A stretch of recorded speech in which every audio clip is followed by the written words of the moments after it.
Hi, I'm JohntheOther, and this is actually a video about a corrupt district attorney and a political prisoner. It probably sounds like I'm being excessive. It sounds like I'm being hyperbolic in my rhetoric, doesn't it? Well, let me provide a little bit of background. There is a prosecutor in the town of Ellsworth, Maine named Mary Kellett. She's the assistant DA. She is somewhat infamous for having the highest rate of domestic violence and rape prosecutions anywhere in the country, 40 times higher than the national average. And almost all of her prosecutions fail because she brings frivolous, unsubstantiated, uncalled for prosecutions. And the reason she does this is because under the Violence Against Women Act, the prosecutor's office is funded for every prosecution brought, whether it is a successful verdict of guilty or not.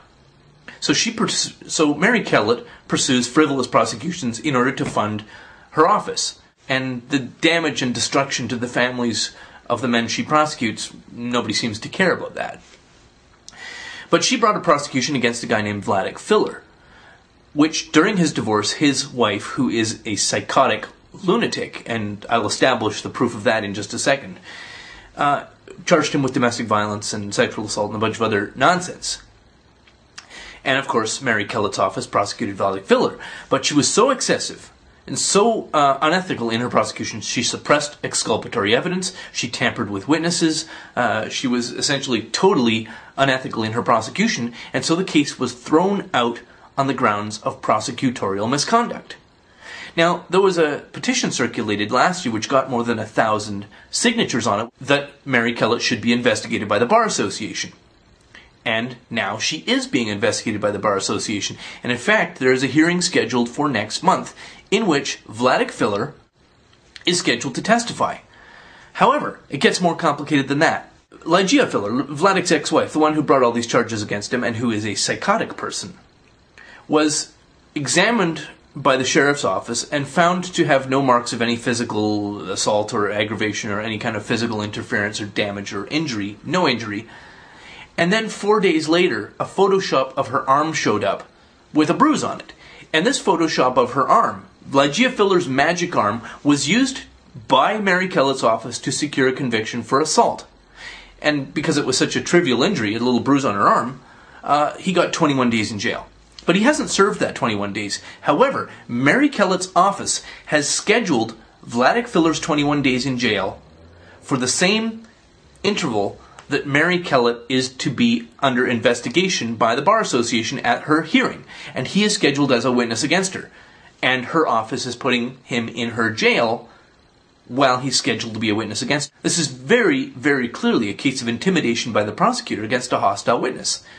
Now, Vladek Filler is actually worried that something might happen to him while he's in jail during his 21 days.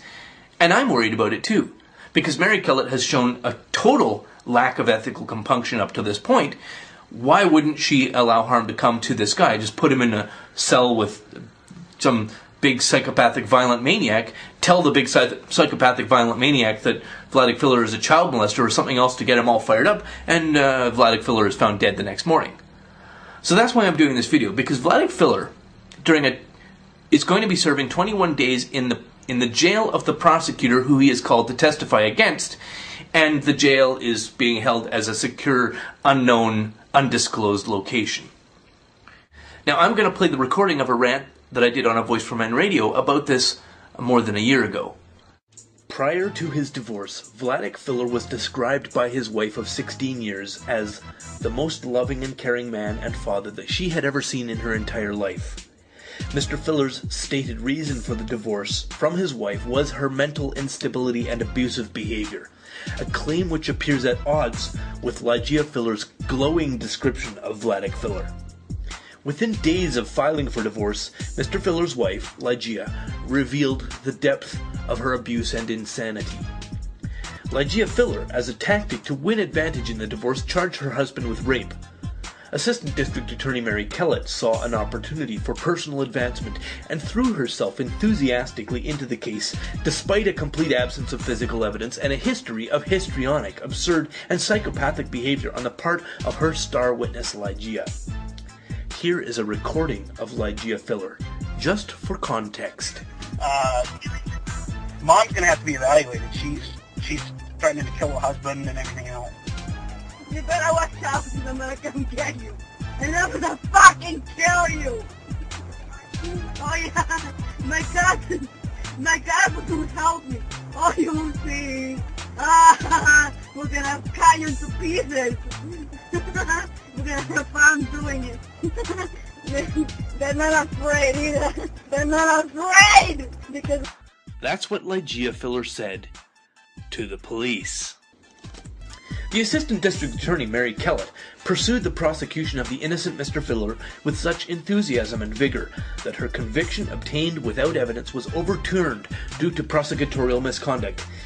And here, in a sane society, we would expect the story to end. If the case against Mr. Filler, which totally lacked any evidence, had ended rationally in a verdict of not guilty, it would be illegal to retry him on the same false accusation. However, because rather than a not guilty verdict, the false charge of rape against Mr. Filler ended in a prosecution thrown out on prosecutorial misconduct, the crusading district attorney is at liberty to make a note of exactly how much bullshit in her first prosecution was too much and dial her bullshit down just enough to not get thrown out in a retrial. In case you have a short attention span, this is who is charging Vladik Filler this. And I'm gonna fucking kill you! Mary Ann Kellett is a corrupt district attorney pursuing an innocent man for her own political advancement. Now, if you think that justice is something more than just agreeing with what is popular and going along with the majority, I really strongly encourage you to read the writing of Bill Trotter, I'll put a link in the low bar, who has been doing an excellent job of following this case for the Bangor Daily News. That's a Bangor newspaper. His contact information I'm also going to put down there, so if you want to send him an email and say, thank you for what you're doing, Mr. Trotter, you can do that. Also, I encourage people to write to their local press, local city newspapers, and ask them to keep this story under observation, because there is a very real concern that Vladik Filler will come to a fatal or violent mishap in his 21 days of incarceration, which will be a jail determined probably by the prosecutor's office. The same prosecutor that he's scheduled to testify against. Thanks a lot, and have a great day.